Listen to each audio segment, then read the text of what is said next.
Hey guys, this is Abhishek Singh. Welcome to my YouTube channel deep learning. और आज का video होने वाला है सीटिंग अरेंजमेंट के ऊपर। हम कॉन्सेप्ट्स को अप्लाई करने वाले हैं थ्रू क्वेश्चंस, यानी कि क्वेश्चंस को सॉल्व कर कर हम जो है सीटिंग अरेंजमेंट को अपना और स्ट्रांग बना लेंगे, एकदम पक्का बना लेंगे। तो आपको तो पता ही है कि हम हर वीडियो में क्या करते हैं, हम सबसे पहले कॉन्सेप्ट्स को रिवाइज करते हैं, उनका एक क्विक रिविजन करते हैं, ताकि चीज़ें जो हों, जो क्वेश्चन हम सॉल्व करने वाले हों, वो और स्मूथली हों। तो अगर चैनल पर नए हैं तो आपको पता ही है आपको क्या करना है, आपको चैनल को सब्सक्राइब करना है ताकि आने वाली वीडियोस आप तक पहुंच सकें। और ये सारी पीडीएफ, सारा मटेरियल आपको मेरे टेलीग्राम चैनल पर मिल जाएगा। टेलीग्राम चैनल का लिंक मेरे डिस्क्रिप्शन बॉक्स में, हर वीडियो के डिस्क्रिप्शन बॉक्स में डाल दिया है। So let's start. सबसे पहले क्या देखना है, कंसेप्ट को रिवाइज करना है। तो सबसे पहला कंसेप्ट जो सीटिंग अरेंजमेंट में हमें देखना होता है वो होता है लेफ्ट राइट का कॉन्सेप्ट। ठीक है, लेफ्ट राइट का कॉन्सेप्ट। लेफ्ट राइट के कॉन्सेप्ट में क्या देखना है, और दूसरी चीज ये हमें देखनी है इसमें अरेंजमेंट, क्या क्या अरेंजमेंट होता है। तीसरी चीज जो हमें देखनी है वो है वर्ड्स, यानी कि कौन कौन सी टर्मिनोलॉजी यूज होती है। और चौथी चीज हमें देखना है फेसिंग। सारी चीजों को बहुत जल्दी से क्विक समझते हैं। तो देखिए, लेफ्ट राइट क्या होता है। अगर हमें कभी भी कोई भी अरेंजमेंट दिया, फिर वो लीनियर हो या कुछ भी हो, तो लेफ्ट राइट का मतलब क्या है। मान लीजिए इसका फेस अंदर की तरफ है, अभी हम समझेंगे फेस अंदर की तरफ क्या है, बस इतना समझते हैं। अगर अंदर की तरफ है तो दो तरीके हैं पहचानने का। सबसे पहला, आप खुद को विजुलाइज कर लीजिए कि आप यहाँ पर हैं, तो आपका लेफ्ट हैंड ये होगा, राइट हैंड ये होगा। तो मतलब आप लेफ्ट इसको, राइट इसको लिख सकते हैं। इसके अलावा दूसरा तरीका क्या है, हमेशा अपना लेफ्ट हैंड यूज करें, और जिस तरफ वो पॉइंट कर रहा है आपके क्वेश्चन में, उस तरफ आप अपने फिंगर को पॉइंट करिए, और जो नेल्स वाला पार्ट होगा वो लेफ्ट बताएगा, और ये पाम वाला पार्ट राइट बताएगा। ठीक है, तो लेफ्ट एंड राइट, ये दो तरीके थे। ये आप किसी भी फिगर पर अप्लाई कर सकते हैं। ठीक है, अच्छा, इसके बाद अगली चीज जो हमें समझनी है वो है अरेंजमेंट। ठीक है, अरेंजमेंट कितने टाइप के। अब देखिए, अरेंजमेंट तो यार सर्कुलर भी है दोस्तों, ठीक है, हमारे पास। उसके बाद रेक्टेंगुलर भी अरेंजमेंट हमें दे सकता है, ठीक है, और इसके साथ लीनियर अरेंजमेंट भी हमें दे सकता है। ये चीजें तो जो है हम अक्सर देखते रहते हैं। ठीक है, स्क्वायर भी है इसमें। ये तो हम अक्सर देखते रहते हैं। इनके अलावा हमें दूसरे शेप्स भी दे सकते हैं। जैसे उन्होंने कहा कि वो कोई पॉलीगन दे रहे हैं। पॉलीगन का मतलब, पॉलीगन में मान लीजिए उन्होंने कहा कि शेप जो है वो पेंटागन है, या शेप जो है वो हेक्सागन है, या शेप जो है वो ऑक्टागन है। तो आपको ये चीजें आनी चाहिए, है ना, क्योंकि ये चीजें भी आपसे पूछ सकता है। हमेशा सिंपल क्वेश्चन ही नहीं पूछा जाएगा। ठीक है, तो हेक्सागन भी आपसे जो है पूछ सकता है। इस तरीके से ये चीजें हो सकती हैं। फिर हमारा ऑक्टागन वगैरह आ जाता है। तो समझने वाली चीज क्या है, ठीक है, आप समझते हैं आगे इसको। तो वर्ड्स में क्या है, वर्ड्स में हमें दे सकता है हु, अगर कहीं लगा है, A comma B who C, A comma B and C. तो जब भी हु लगता है या बट लगा हुआ है यहाँ पे, ये दोनों साथ में ही है। अगर हु लगा हुआ है तो हमेशा जस्ट पहले वाले की बात होती है, यानी कि बी की बात होगी। अगर एंड और बट लगा हुआ है तो जस्ट सबसे फर्स्ट पर्सन की बात होगी, फर्स्ट पर्सन। यहाँ फर्स्ट पर्सन कौन है जो सबसे पहले आगे है, ए की बात होगी। ठीक, अच्छा, फेसिंग में दो चीजें हो सकती है, मतलब किस तरफ फेस कर रखा है उन लोगों ने, जो भी हमारे क्वेश्चन में है। तो फेसिंग या तो इनवर्ड होगी या तो आउटवर्ड होगी। अच्छा, इनवर्ड में एक वर्ड वो और यूज कर सकता है, वो बोल सकता है कि सेंटर की तरफ फेस है, यानी कि केंद्र की तरफ है। इनवर्ड का मतलब अंदर, और आउटवर्ड का मतलब बाहर की तरफ फेस है। ठीक, अगर मैं समझाना चाहूँ कैसे, तो जैसे मान लीजिए ये एक स्क्वायर है, तो इसमें फेस बाहर की तरफ होगा तो इस तरह होगा, और सेंटर क्या है, इसका सेंटर ये है, तो अंदर की तरफ जब फेस होगा तो इस तरह से होगा। ठीक है, तो ये एक क्विक रिवीजन था। इन्हीं सारे कंसेप्ट को हम अपने क्वेश्चंस में यूज करने वाले हैं। तो चलिए सबसे पहले क्वेश्चन के साथ स्टार्ट करते हैं। तो ये सबसे पहला क्वेश्चन है, देखिए 11 फ्रेंड्स हैं हमारे पास, MNOPQRSTUVW।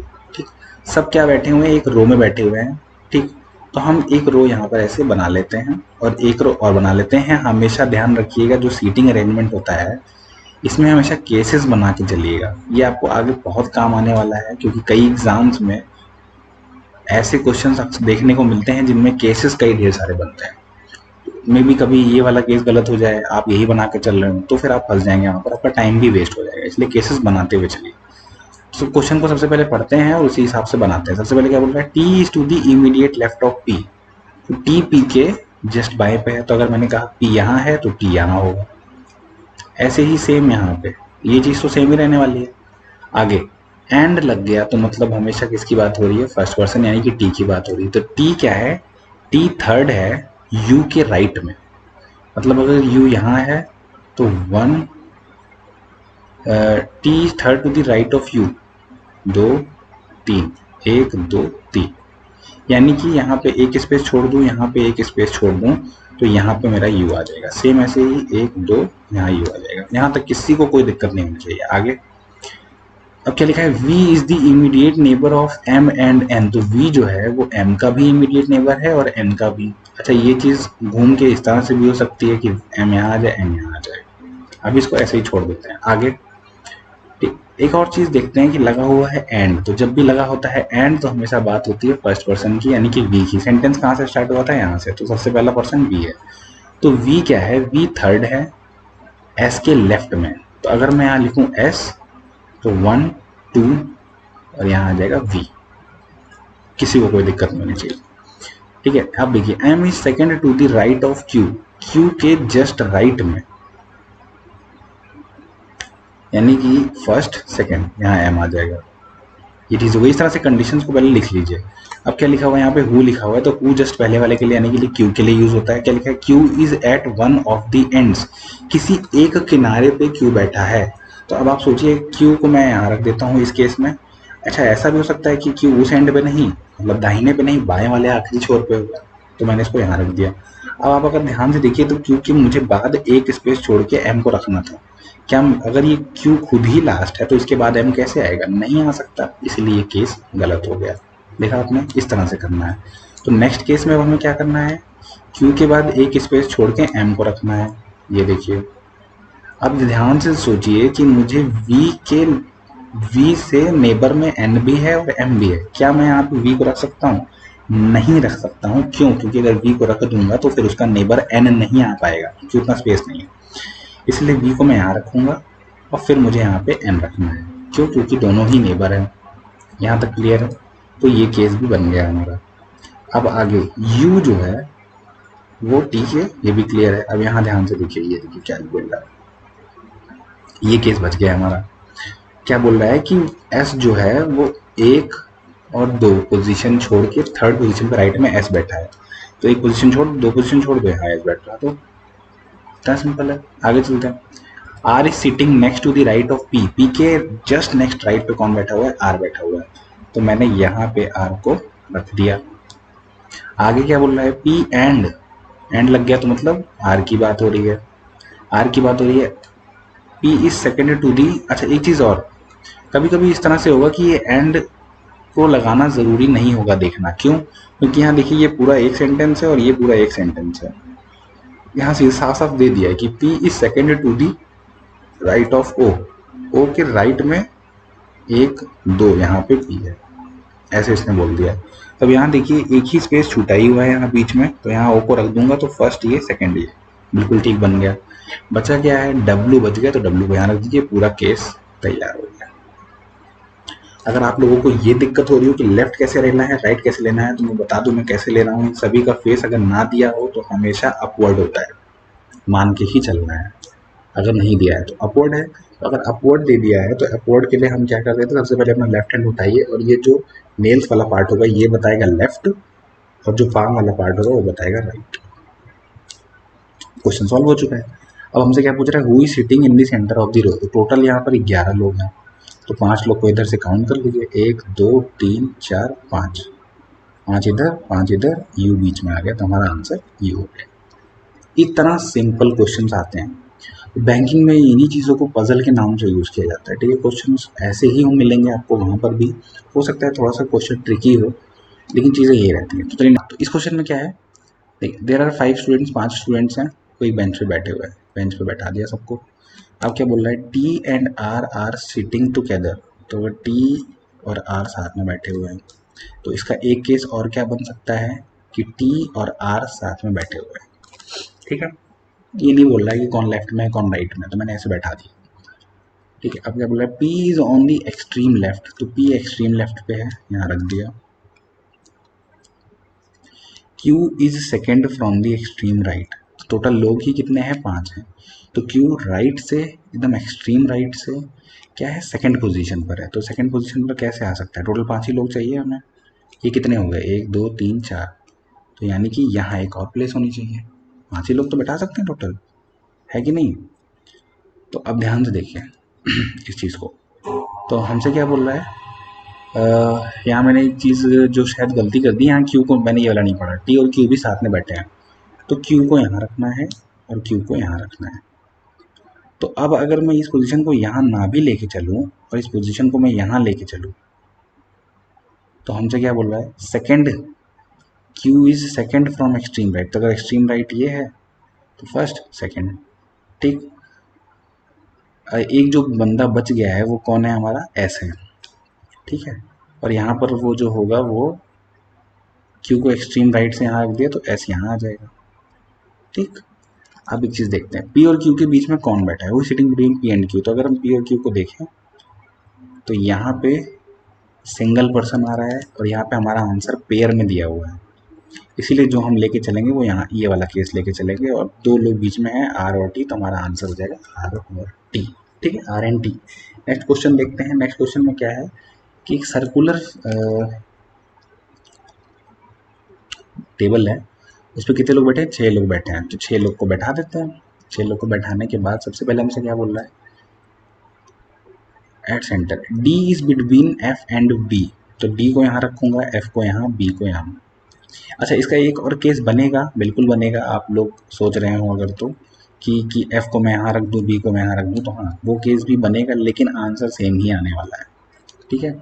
इसलिए मैं ये केस करके आपको दिखाता हूँ। देखिए, A second to the left of D, D के सेकेंड लेफ्ट में ए है, तो इसका लेफ्ट क्या होगा, क्योंकि फेस अंदर की तरफ है तो लेफ्ट ये होगा। तो फर्स्ट सेकेंड ए यहाँ आ जाएगा, ठीक। आगे एंड सेकेंड टू दी, जब भी एंड लगता है तो फर्स्ट पर्सन यानी कि ए की बात होती है। तो A is second to the right of E, ठीक है। तो इस वाले को अगर मैं देखूं तो इसका ये एंड लेफ्ट है, ये एंड राइट है।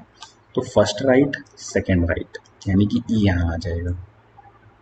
एक जगह बच गई, उस वहाँ पर मैं सी को रख दूंगा। क्वेश्चन में हमसे क्या पूछा है, हु इज फेसिंग ए। ए को कौन फेस कर रहा है, तो ए को बी फेस कर रहा है। हमारा आंसर एक तो ये बन गया। अच्छा, ये केस आप साथ साथ बनाइएगा, मैं आपको जस्ट दिखाने के लिए ऐसे कर रहा हूँ। अब यहाँ ध्यान से देखिए, डी बी, तो जब मैंने यहाँ बी और एफ रखा तो ऐसा हो सकता था कि एफ यहाँ आ जाए और बी यहाँ आ जाए, ठीक है।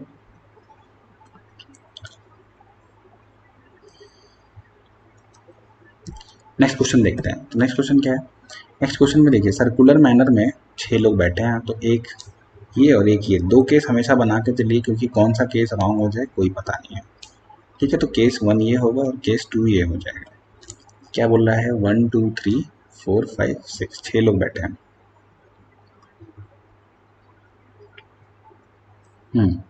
क्या बोला, D is between F and B. तो डी एफ और बी के बीच में है, तो ऐसा हो सकता है कि बी यहाँ आ जाए और एफ यहाँ हो जाए, बिल्कुल हो सकता है ना। A is second to the left of D, A D के सेकेंड लेफ्ट में है, तो डी पहली बात तो अंदर है, तो उसका लेफ्ट किधर होगा, इधर होगा। तो फर्स्ट लेफ्ट सेकेंड लेफ्ट, तो ए यहाँ आ जाएगा। अच्छा, इसके हिसाब से भी इसका लेफ्ट है ये, तो फर्स्ट लेफ्ट सेकेंड लेफ्ट, ए यहाँ आ जाएगा। आगे एंड, जब भी एंड लगता है तो हमेशा फर्स्ट पर्सन की बात होती है, यानी कि ए की बात हो रही है। तो ए जो है वो ई के सेकेंड राइट में है। तो अब अगर आप ध्यान से देखें तो ये वाले को देखिए, इसी को लेके हमें चलना है। क्यों, क्योंकि सेकेंड राइट में है ना, फर्स्ट सेकेंड, और कोई पोजीशन बची ही नहीं जहाँ हम ऐसे कर सकें।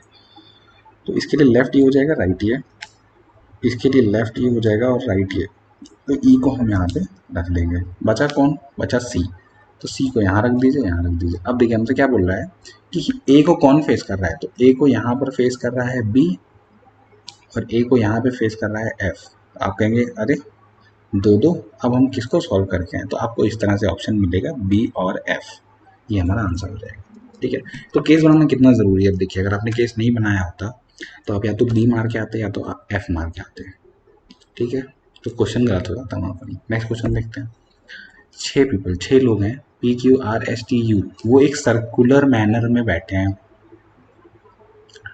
अब देखिए, सर्कुलर मैनर में बैठे हैं, अब यहाँ पे कोई भी और का ऑप्शन तो दिया नहीं हुआ है, तो हम एक ही केस बनाकर ट्राई कर सकते हैं इसमें, ठीक है। तो देखिए हमसे क्या बोल रहा है, P and Q are opposite to each other. फिर भी मैं आपको केस बना के दिखा देता हूँ, आंसर सेम ही आएगा। अच्छा, हर केस में ऐसा नहीं होता है कि आंसर सेम आए, ठीक। यहाँ देखिए P और Q क्या है, एक दूसरे के अपोजिट बैठे हैं, तो P यहाँ, Q यहाँ, तो Q यहाँ, P यहाँ, बिल्कुल हो सकता है। अब देखिए क्या बोल रहा है, R is left to the P, R P के लेफ्ट में है, तो अगर मैं इस P को देखूं तो इसका लेफ्ट ये होगा और इस वाले का लेफ्ट ये होगा, तो कौन P के लेफ्ट में है, R जो है वो P के लेफ्ट में है, तो R यहाँ आ जाएगा P के लेफ्ट। ऐसे ही इसका लेफ्ट क्या होगा, ये, तो R जो है वो P के लेफ्ट में है, तो R को यहाँ रख दीजिए। आगे T and S are opposite to each other, तो अब देखिए कोई और अपोजिट फेस बचा है, इसको और इसको छोड़ के, इसीलिए यहीं पर रखेंगे हम T और S को। तो सबसे पहले T S अपोजिट है, इसको यहाँ आप अलग से लिख लीजिए। आगे बढ़ते हैं,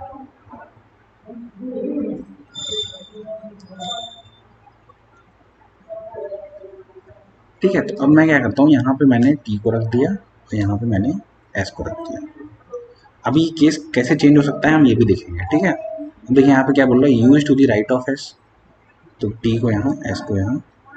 अब कौन बोल रहा है, U जो है वो S के राइट में है, U जो है वो S के राइट में है, तो इसका लेफ्ट ये होगा, राइट ये होगा, है कि नहीं है, बोलिए। तो जब ऐसा कुछ केस बन रहा है कि U जो है वो S के राइट में होगा, तो आपको यहाँ पर S रखना पड़ेगा और यहाँ पे T रखना पड़ेगा, और ये बिल्कुल सही है। क्यों सही है, क्योंकि आपसे कहीं भी उसने ये नहीं कहा है कि T कहाँ होगा, S कहाँ होगा। तो अब ये जो U है, अगर हम ध्यान से देखें तो इसके लिए लेफ्ट ये हो जाएगा और राइट ये हो जाएगा। U S के राइट में, तो यहाँ U रख सकते थे, ठीक है। अच्छा, एक चीज़ और देखने वाली ये है, S का लेफ्ट ये होगा, राइट ये होगा, और अगर मैं S को यहाँ रखता तो S का लेफ्ट ये होगा और राइट ये होगा, यानी कि T को यहाँ रखिए और S को यहाँ रखिए। U जो है वो S के राइट में है, तो U यहाँ आ जाएगा। बस ये केस हमारा बिल्कुल सही बन गया, तो आंसर हमारा आ जाएगा। अब हमसे क्वेश्चन ने पूछा क्या है कि Q के लेफ्ट में कौन है, तो Q ये है तो इसका लेफ्ट ये होगा U, सेम ऐसे ही Q ये है तो इसका लेफ्ट ये होगा U, तो आंसर हमारा U ही आएगा दोनों ही केस में, तो हमारा आंसर U होगा। इतना सिंपल क्वेश्चन था। नेक्स्ट क्वेश्चन देखते हैं। 5 रोज हैं टोटल, 1 2 3, 1 2 3 4 5, टोटल 5 रोज हैं, ठीक है, और 5 बच्चे हैं, सब बैठे हुए हैं। अब देखिए क्या बोल रहे हैं हमसे, ए जो है वो सी के पीछे बैठा है, बिल्कुल ठीक है। ए सिटिंग बिहाइंड, बट मैंने बताया था जब भी बैट एंड कुछ भी लगे तो फर्स्ट पर्सन की बात हो रही है, मतलब ए की ही बात हो रही है। ए किसके आगे बैठा हुआ है, in front of B, B के आगे बैठा है। सी जो है वो ई के पीछे बैठा है, सी सिटिंग बिहाइंड ई, यानी कि ई उसके आगे होगा। अच्छा, D is sitting in front of E, D E के आगे बैठा है, तो ये हमारा टोटल पूरा केस तैयार हो गया बन के। अब हमसे बोल रहा है कि किस ऑर्डर में वो लोग बैठे हैं ये मैच करिए, तो वो बैठे हैं डी सी ए बी में, और डी सी ए बी ये मैच कर रहे हैं, तो हमारा आंसर हो गया। कितना सिंपल क्वेश्चन था, इस तरह से हमें इन चीज़ों को करना है। नेक्स्ट क्वेश्चन देखते हैं। तो नेक्स्ट क्वेश्चन है हमारा, ये देखिए शेप, अब ना इसने सर्कुलर दिया, ना रेक्टेंगुलर दिया, ना लीनियर दिया। अब जो शेप दिया वो शेप था ऑक्टागन, तो पहले तो हमें भाई ऑक्टागन बनाना आना चाहिए। तो ऑक्टागन कैसे बनाएंगे,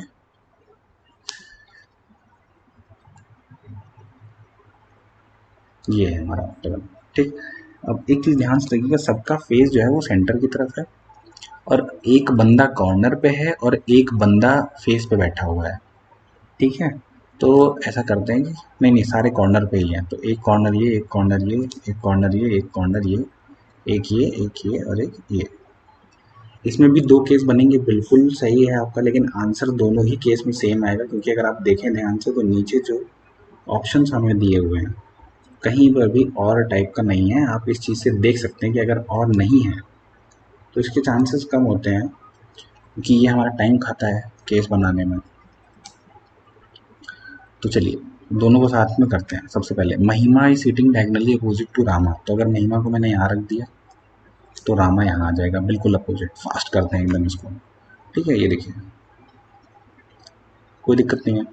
अच्छा, अगर रामा को यहाँ रख दूँ तो महिमा यहाँ आ जाएगा, कोई दिक्कत नहीं है, बिल्कुल सही चल रहा है। आगे हु लग गया ना, हु रामा के लिए बात हो रही है, जस्ट पहले वाले के लिए। Rama is on Sushma's right, Sushma के राइट में है रामा, तो इसका लेफ्ट ये राइट है, यानी कि सुषमा यहाँ आ जाएगी। अच्छा एक चीज़ और, सुषमा के राइट में कौन है? रामा है, तो यहाँ मैंने नहीं बना दिया, ये नहीं होगा, ये देखिए इसका ये लेफ्ट हो जाएगा और ये राइट हो जाएगा, तो सुषमा के राइट में कौन है? रामा, तो यहाँ सुषमा आ जाएगा। अच्छा ऐसे ही यहाँ देखें तो यहाँ सुषमा आ जाएगा, क्योंकि यहाँ पे इसका लेफ्ट ये है, राइट ये है, कोई दिक्कत? आगे रवि जो है, रवि वो सुषमा के जस्ट बगल बैठा हुआ है। अब जस्ट बगल, इसके बगल एक ही पोजीशन ही खाली है ये वाली, क्योंकि यहाँ तो रामा बैठा है, तो रवि को यहाँ बैठा देते हैं और रवि को यहाँ बैठा देते हैं। ये केस दोनों मिक्स ना हो इसलिए मैं एक लाइन बीच में खींच देता हूँ, ठीक है। अच्छा आगे हमसे क्या बोला है? एंड, तो एंड जब भी लग गया तो हमेशा फर्स्ट पर्सन यानी कि रवि की बात हो रही है। आप ये फुल स्टॉप देखा करिए, सेंटेंस यहाँ से स्टार्ट हुआ है ना, तो रवि की बात हो रही है। रवि अपोजिट बैठा है गिरधर के, तो अपोजिट में एक ही प्लेस ही बची हुई है, ठीक है। तो रवि जो है वो गिरधर के अपोजिट बैठा है, ये है, यानी कि यहाँ आ जाएगा गिरधर, और ये रवि है तो गिरधर जो है वो यहाँ आ जाएगा गिरधर, ठीक। अब हु लग गया, जब भी हु लग गया जस्ट पहले वाले यानी गिरधर के लिए बात हो रही है। गिरधर जो बैठा है वो चंद्रा के लेफ्ट में बैठा है, तो चंद्रा ये है, इसका लेफ्ट ये, चंद्रा यहाँ आ जाएगा, इसका लेफ्ट ये, तो चंद्रा यहाँ आ जाएगा। ये देखिए यहाँ पे चंद्रा ये कटा हुआ है, ठीक है। अब ध्यान से देखते हैं, सावित्री इज नॉट ऑन महिमा राइट, मतलब ये महिमा के राइट में सावित्री तो नहीं है, यहाँ सावित्री नहीं है, तो नहीं है तो एक ही जगह बची, सावित्री यहाँ आ जाएगी। ऐसे ही महिमा के राइट में नहीं है तो यहाँ नहीं आएगी, तो सावित्री यहाँ आ जाएगी। आगे हमसे क्या बोल रहा है कि बट लग गया, बट तो हमेशा फर्स्ट पर्सन के लिए बात हो रही है, सावित्री के लिए बात हो रही है, मतलब सावित्री शालिनी के अपोजिट है, तो एक ही जगह बची, वहाँ मैंने शालिनी को बैठा दिया।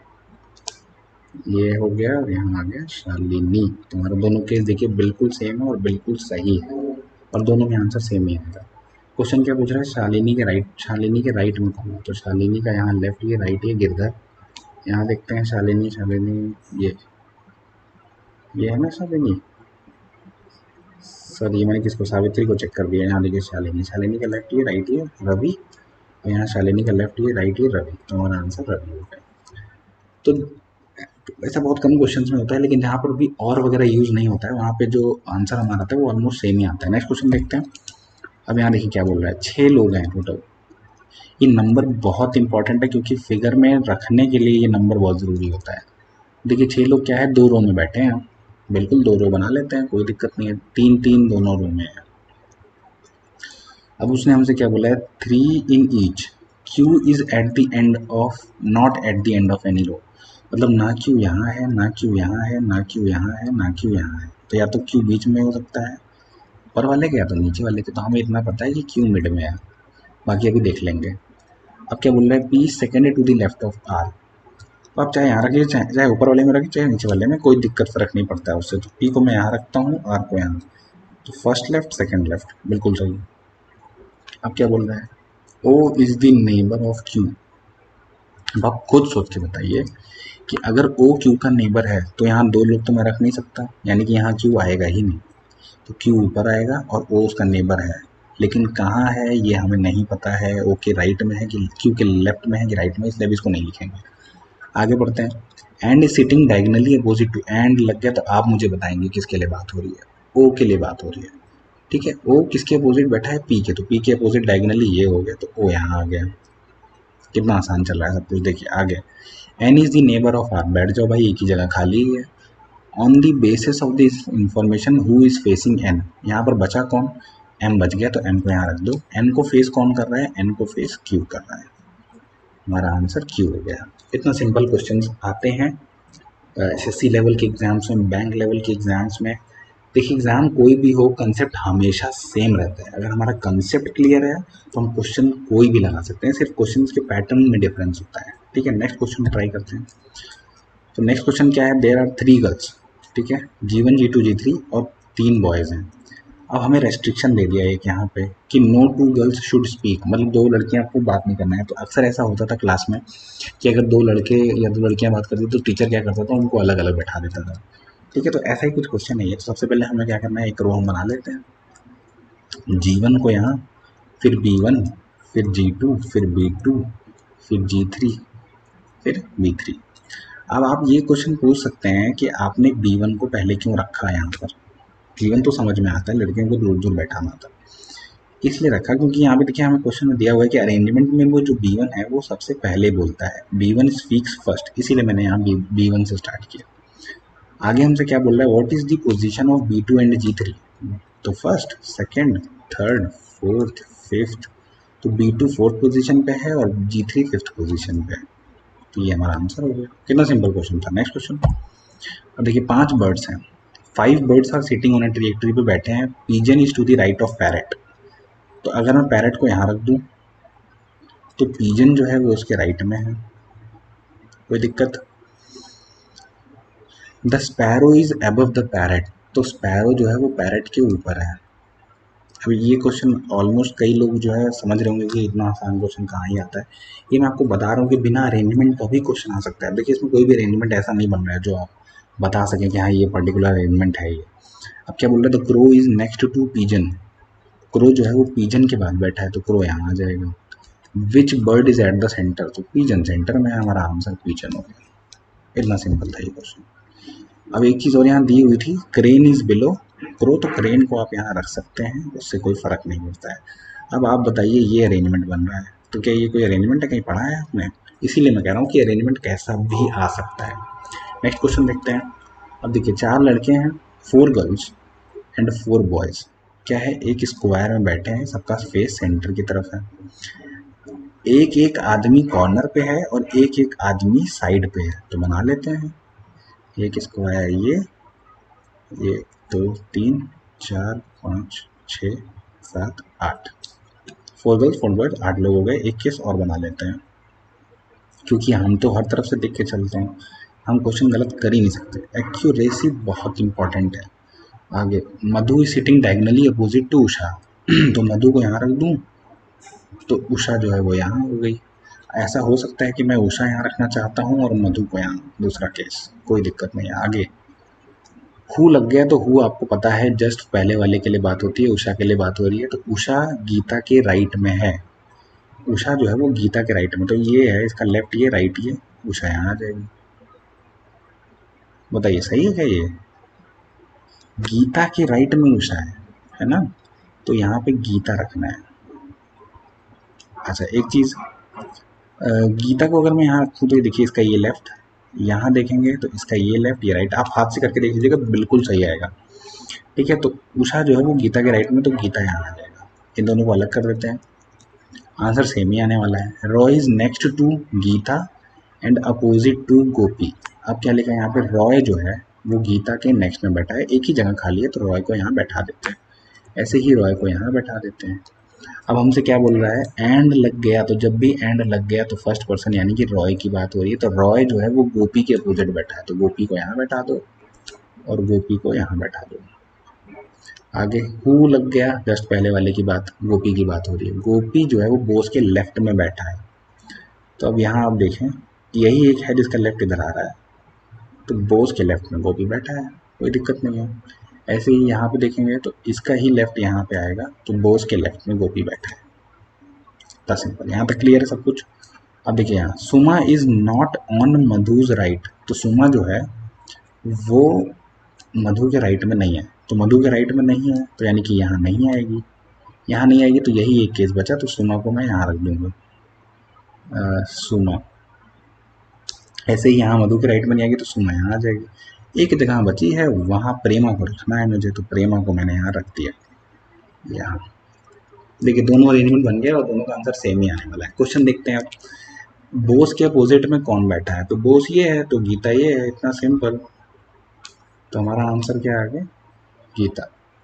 तो आज के लिए इतना ही। कई सारे क्वेश्चन हमने ट्राई किए, ऑलमोस्ट कई सारे अरेंजमेंट्स हमने देख लिए हैं, कई सारे कॉन्सेप्ट्स को इसमें हमने देख लिया। तो सीटिंग अरेंजमेंट में आपका ऑलमोस्ट कोई भी कॉन्सेप्ट ऐसा नहीं है केसेस बनाने से लेके अरेंजमेंट से लेके जो हम लोगों ने छोड़ा हो। तो वीडियो यार अगर पसंद आया तो उसको लाइक शेयर सब्सक्राइब ज़रूर करें, और ऐसे भी कई सारे वीडियोस आपका वेट कर रहे हैं जिसमें मैं आपको बहुत ही डिटेल में समझाने वाला हूँ। और हमेशा याद रखिएगा यार, कंसेप्ट बहुत इंपॉर्टेंट है, हमें क्वेश्चंस को रटना नहीं है। ये सारा मटेरियल आपको मेरे टेलीग्राम ग्रुप पे मिल जाएगा, लिंक मैं डिस्क्रिप्शन बॉक्स में दे दिया है, आप वहाँ से उसको एक्सेस कर सकते हैं। तो फिर मिलते हैं एक नई एनर्जी के साथ, एक नए कंसेप्ट के साथ, और जुड़े रहें हमारे साथ।